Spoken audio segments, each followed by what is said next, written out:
Hey guys, Kiwi here, warning of spoilers for Breaking Bad, El Camino, and Better Call Saul up to Season 6, Episode 8. In this video, I'll be breaking down some new promo images for Episode 609 that were recently released, along with discussing the Better Call Saul Emmy nominations. Like the video if you end up enjoying it, subscribe to the channel, and follow me on Twitter for more Better Call Saul and Breaking Bad updates. With that being said, let's jump into the breakdown. In regards to the new 609 promo images, we get an interesting confirmation that there will be at least one more scene with Don Eladio. We get two images of Eladio during the night. I believe he's sitting around his pool, along with Bolsa and Gus accompanying him. The description for episode 609 states Gus attempts to smooth things over with the cartel while Mike ties up loose ends north of the border. This description does imply that Gus is with Bolsa and Eladio, although I wonder what he has to clear up. As far as they know, Lalo's been dead ever since the beginning of season 6, with only Hector knowing that Lalo was still alive. Did Hector try to communicate that to Don Eladio somehow? Will Gus be speaking to Bolsa and Eladio about Lalo or Nacho at all, or is this just a strict business meeting? It's possible that this meeting could just conclude the cartel storyline for the show, setting up how Gus further works for Eladio and Bolsa going into Breaking Bad. We also get a promo image of Cliff, and it's nice to see us tie up loose ends with him as well after everything that happened in Season 6 Part 1. We'll most likely see Cliff settle the Sandpiper case, along with Jimmy and Kim getting their share of the payout. What I wonder is what Cliff will have to say about Howard and his fate. Will he bring it up to Kim and Jimmy? For some reason tonight,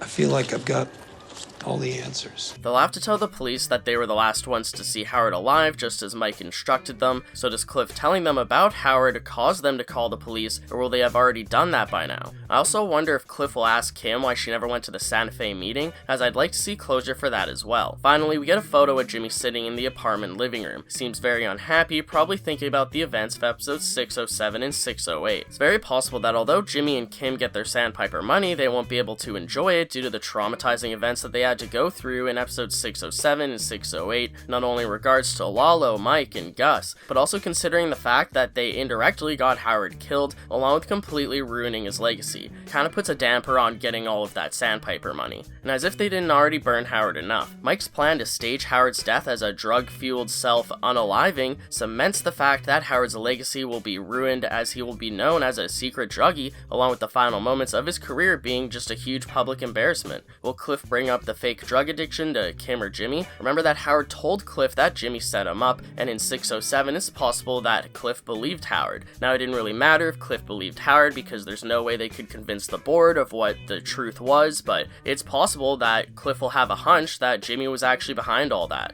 Now considering Jimmy and Kim were supposedly the last ones to see Howard alive, along with the fact that his death has to do with this fake drug addiction that they blamed him for, maybe Cliff can suspect that Jimmy and Kim had something to do with Howard's fate as well. And it's interesting that Kim hasn't been revealed in any promo images yet. I've been wondering why Jimmy and Kim get to live after the events of Lalo and why Gus just didn't order Mike to kill them. Of course Jimmy has Breaking Bad plot armor, but thinking in universe, the characters obviously don't see into the future like the show creators can. So why didn't Gus just tell Mike to kill them to clean up any loose ends involving Lalo? Is that maybe what the description of the episode is talking about in regards to Mike, cleaning up loose ends? It's very possible that they could have been killed and drug out alongside Howard's body. Is it possible that Gus could have a professional interest in Kim? We've been theorizing that Kim could become a cartel lawyer somehow. We thought maybe she'd go and work for Lalo. Obviously that's not the case anymore, but could actually come to fruition and she goes and works for Gus. Kim knows where Gus lives, and even though she hasn't seen his face, she briefly talked to him on the phone. Kim knows that Gus is somehow involved with the cartel, and if she realizes that the person she talked to, who lives at that house, is Gus Fring from Los Pollos Hermanos, that could make Kim a huge loose end,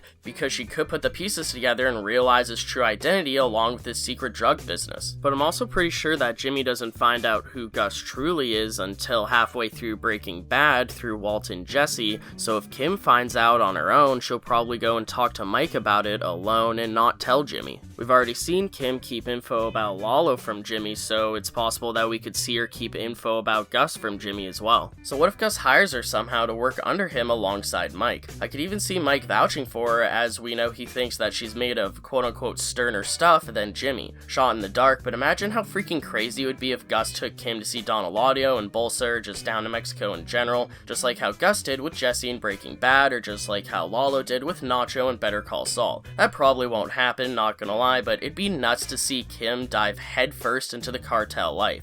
Yeah, I suppose I suppose you could really overthink something like this. Even if that doesn't happen, I could still see Gus and or Mike having some sort of professional criminal affiliation with Kim in the future. Now, whether it's with Ice Station Zebra or working for Gus and the cartel, it'll be hard to have Kim working adjacent to the Breaking Bad story when we don't see her at all or even hear a mention of her during Breaking Bad. It's possible that they could do some Breaking Bad flash forward to kind of canonize it behind the scenes, but still, we don't hear any glimpse of Kim in Breaking Bad because obviously her character wasn't thought of yet when they were making that show, so it'd be weird to try and fit her in behind the scenes when we don't see any proof of it during the original Breaking Bad show. Now, with Gus out of town in episode 609, maybe the loose ends that Mike clears up does involve Kim. I'd like to see Mike speak to Kim once more, maybe giving her some sort of ultimatum. It's possible that Gus having an interest in Kim is what causes her to disappear via Ed, if that still is going to happen. If Kim has to disappear due to needing to flee from Gus and or Mike, it would also explain why Jimmy never tells Mike about the disappear and doesn't like him as much in Breaking Bad. One of the biggest mysteries from Breaking Bad is why Saul knew about Ed the disappear but Mike didn't, and this could explain that, because first off, well, since Caldera is retiring, and with Saul potentially buying his coded black contact book with Ed's card in it, that means that the only way that Mike could get Ed's contact is through Saul, but if Kim escapes via Ed due to needing to hide from Gus, Jimmy will need to protect Ed's contact from Mike so that Mike and Gus can never get to Kim and they never figure out how she disappeared.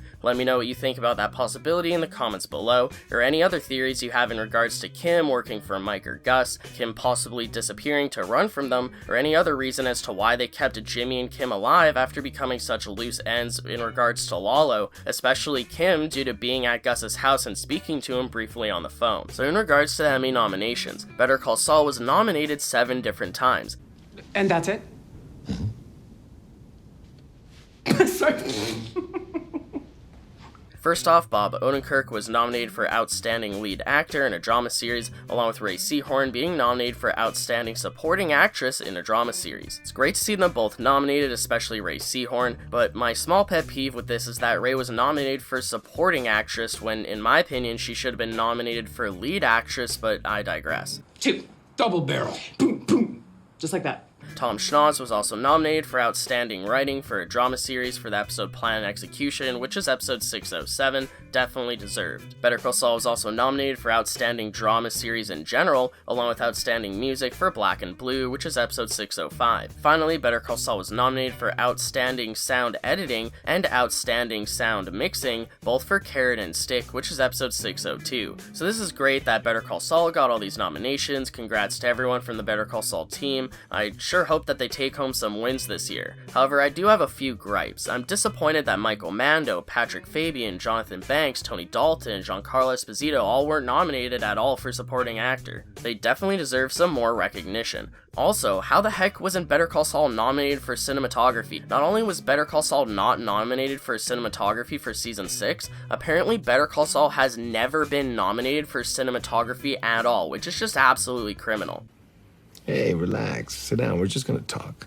Now, since all these Emmy nominations are from the first 7 episodes, it's possible that these Emmy nominations are just for Season 6 Part 1, and we'll get another chance for Better Call Saul being nominated next year for Season 6 Part 2, since Part 2 didn't come out until after the nominations were set in stone, but we'll just have to wait and see. I'm happy for the nominations that Better Call Saul did get, but I can't help but feel like they're being snubbed yet again. Better Call Saul has gotten 46 nominations throughout its entire run, and correct me if I'm wrong, but I just double-checked this, I'm pretty sure they haven't ever won once. Telling you guys, big mistake! I totally understand having a glass half full perspective and just being happy with being nominated in general, but the Better Call Saul cast and crew definitely deserves more recognition, at least in my opinion. Let me know what you think about the Emmy nominations in the comments below. I'd appreciate a like on the video if you've enjoyed anything I've said today, and if you're new to the channel and just haven't already, subscribe and hit that bell notification to stay updated on when I post new content on Better Call Saul and Breaking Bad. Check out my Patreon or give a super thanks to help support the channel financially. But most importantly, I thank you all so much for watching, and until next time, I'll talk to you guys later. Peace out. You know what? Never mind. Thank you very much.